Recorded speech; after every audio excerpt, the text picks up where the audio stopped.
but it still wasn't, it was still very similar to some of the previous guidance that I'd looked at in terms of not really addressing some of the barriers, enablers that SMEs have in implementing this guidance. And yet all the papers I'm reading about SMEs, they're literally entitled, SMEs put in the too hard basket. We don't want to deal with them. There's so much difference across the population in SMEs.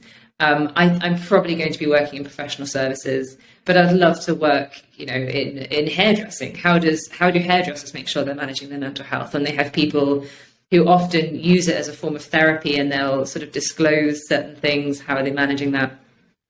There's so many different areas we can look at. So that's my that's kind of where I am in terms of my SLR. And the reason I'm having a bit of a pause at the moment is I'm really thinking about, okay, what's next? What would be useful to create or to move research forward with, knowing that there isn't actually a lot of research to base this on. So even in my SLR, I found no papers on guidance. It was all grey literature. So that's research reports that aren't published in a scientific journal.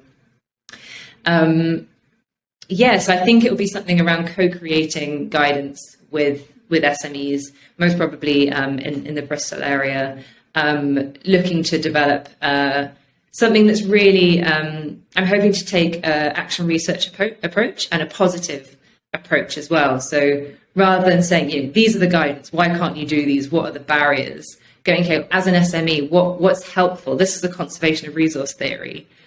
These are the resources that you might have. How can we build on these and work from them? And I think I've still got, the organizational maturity model in my mind as well, about meeting people where they are, meeting organizations where they are, rather than sort of dumping on them, this is what you need to do, everything at the same time. But that's still TBC.